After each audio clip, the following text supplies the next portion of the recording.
block the wind so you only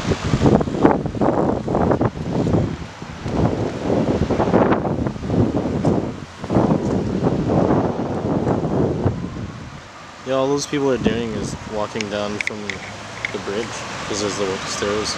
Well, yeah, they're stupid. Some people say when you shoot with a long lens, to hold your hand over the top of it to keep the vibration off. But I found when I tried that, I shake more than the wind shakes it. Yeah.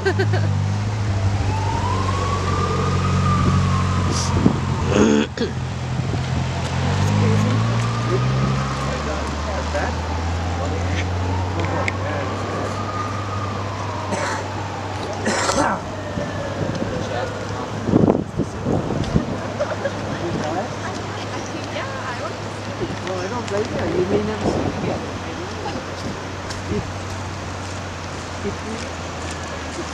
It's 11, so it's supposed to be at its peak in about an hour. So maybe it won't. It does.